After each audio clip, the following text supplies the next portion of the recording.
The cuts announced this week hardly came out of the blue, but the country's still grappling with the sheer scale of them. So far, the big row's been about who the biggest losers will be. But could slashing state provision make us more self-sufficient and leave us in a better state? With the cuts made official this week, the UK is set for a new age of austerity. Could it actually be good for us? Our national folklore is that at times of adversity, the country pulls together and is the stronger for it. In the Second World War, the nation was drawn together by the Blitz spirit. Neighbours helped each other. We grew more of our own food. We sheltered together, and we survived together. As the cuts bite, can that same Blitz spirit lead us to rediscover the values of self-reliance, but also cooperation and altruism that some say the welfare state has eroded?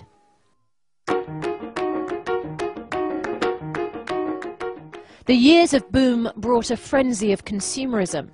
But has the relentless pursuit of material wealth left us any happier? Or left us lonelier and spiritually bankrupt? Could austerity force us to focus on what really matters in life? Oh, happy day. This transport service in London relies on volunteers. The state funding they've received is now under threat. They will only survive if the public steps in. We are the big society. We're doing it right here in Croydon. We're using a large level of volunteer support. People are helping each other, often for nothing, working long hours. Critics say the cuts will leave many people poverty-stricken. Others predict a surge in charity. At this supermarket, people are already donating food for the needy. According to this charity, some people are only 6 weeks away from having a salary to needing their help. Oh, there we go. Oh, lovely. Got one more ball. But should the poorest have to rely on charity? And won't the £18 billion of welfare cuts just punish the most vulnerable? The coalition is pinning its hopes on reigniting the British sense of self-reliance that it says has been withered by decades of benefits culture. Nobody doubts the cuts will be painful, particularly for the poorest. But could austerity also reconnect us with something that's been missing? A richer inner life, less dependent on material goods and the state. Well, Douglas, do we face a leaner, stronger state or a nastier, crueler one, some claim? Well, it's certainly not going to be like the Blitz. Look, what's been happening is that for some years now, this country has been living way beyond its means. There's nothing moral about borrowing money that gets our grandchildren and great-grandchildren into debt. That's what's been happening. Like any household, the country has to balance its books. It can't borrow beyond its means. That's what we've been doing. That's what has to stop. All right, I know Derek and George want to have their say on this, but that is the question for our text vote today. Could the cuts actually be good for us? If you think they could, text the word vote followed by yes, but if you disagree, text vote followed by no. Our text number is 81771. Text will be charged at your standard message rate, and for full terms and conditions visit bbc.co.uk/Sunday Morning Live. We'll bring you the result of that vote at the end of the programme. Reverend George Hargreaves, you are a compassionate Christian. Presumably you oppose cutting. No, I don't. Even for the poorest? Listen, the first thing you've got to ask is not whether it's good, it's whether it's necessary. And if it is necessary, then it's good. You know, this is a discipline that we need to get into our fiscal management. And all discipline is hard. Nobody likes discipline. But the last government actually has taken us to the brink of bankruptcy, and something has to be done. How can it be good for the poorest, some would argue, if you're going to cut support for them? Now, you've got to look at this in the round. First and foremost, it will not be good for the poorest if we go bankrupt. If we are so laden with debt repayment, interest repayments, that we haven't got the money to run a welfare state, whether we like it or not. OK, well, so I can see Douglas I can see you nodding your head, but I can see Derek Hatton has already crossed his legs, crossed his arms, and sighed deeply. Derek? I mean, somewhere along the line, I mean, it's got very little to do with whether or not it works or it doesn't. And I'm sick of hearing this bit about rocky roads and being hard and being disciplined, as though that's the new psyche we've got to get into. It's like a macho thing, you know. The harder we get and the rockier the road, the better it is, you know. I mean, you've got to remember, you look at those particular, you look at George Osborne, anybody who had could add any real misgivings about the actual issues, just watch George Osborne sit down. David Cameron put his arm around him, they both laughed and they smiled. What were they laughing and smiling about? That they just made 500,000 people redundant. How can anybody smile or laugh at that? But you've also, George, you've also got to ask yourself, you know, you're talking about a rocky road.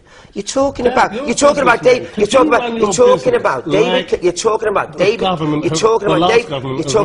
Cameron, right? David Cameron, public school and Oxford. You're talking about George Osborne, public school in Oxford, one an aristocrat, one a descendant of William the Fourth.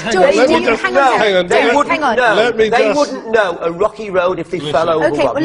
Let me just say, as public school in Oxford, let me come back and say, public school in Oxford does not mean that you don't know what goes on the ground. I see people come into my church, into my office, with problems on the ground. I work at the coalface, but I know that at the coalface, the way that the Labour government ran the country for the past over a decade has really put us in problems that somebody has to do something about. Douglas, you haven't had a chance to come back after your initial comment, but I just want to ask, firstly, Derek Hatton says there's something macho about asking the question, could it be good for us?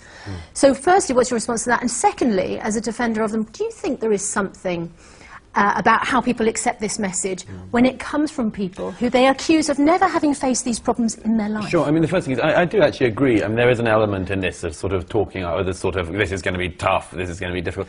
Politicians like speaking like that. That's a political disease. That doesn't really, challenge the issue. The issue is that actually George underestimated what the last government did. I'm not a party political person, so I'm not making a party political point, but they didn't just take us near bankruptcy. They took us way beyond bankruptcy to a situation where we were borrowing at a level which cannot be sustained. It cannot be sustained at what we are doing. So the question then is how you get out of this. Now, I agree, for a lot of people it looks, they think, oh, they see David Cameron, they see George Osborne, they think, oh, it's easy for you guys to say this.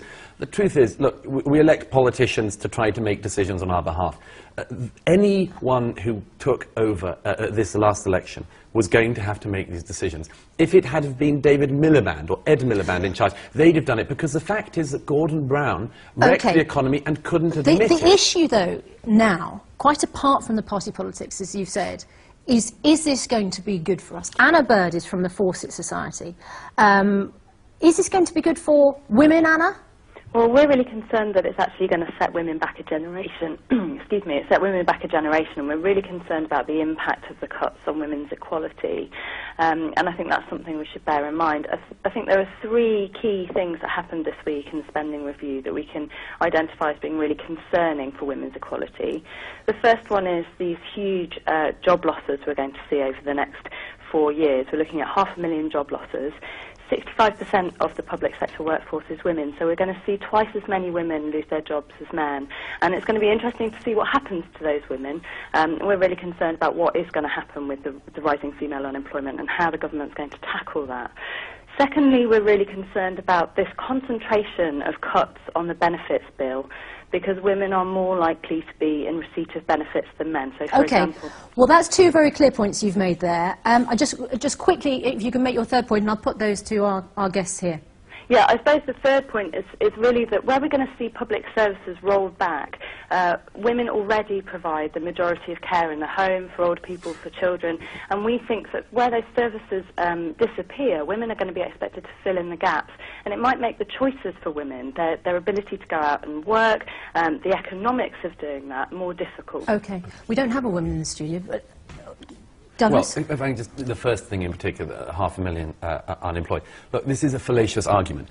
The state sector, the public sector, has grown terribly obese in recent years, in recent decades indeed, under Tory and Labour governments. That needs to be cut in order to allow private enterprise the opportunity to flourish. Is it moral if there is a disproportionate effect on women? Can you defend the cuts? I don't accept there is a disproportionate effect on women, but the point is that this country has to be able to pay for itself. The public sector does not create wealth, the private sector does. If you penalise the sector that actually creates wealth and protect the one that does not, you have the situation we're currently in, so we need those job losses. From the Fawcett Society, and this evidence has been collated, that it is going to be disproportionately hard on women. Can you still argue that the cuts are good for us? I simply don't accept that that is the case. People will be made unemployed, but that does not mean that they are unemployed in perpetuity. It means that they will be hopefully be employed by other sectors of the economy. You're missing a point. You've got to look behind why are there so many women in the public sector. This came out of a policy to actually have as a part of the equalities agenda, many of the jobs in the public sector were actually skewed towards women. And we saw this particularly, I've got to say this, in the black community, where there was a time when the best person to employ in a local government was a black woman, which meant that a lot of black men... You don't want to see them lose their jobs? No, we don't want to see it, but what I'm saying, there's 849,000 extra public sector workers since Labour got in. That's almost 1 million more. You're growing a government, a public sector, which, as Douglas says, doesn't actually make money, it spends money. Let's speak to somebody who represents a good number of those workers. Eamon Coy, an officer, trade union officer for the GMB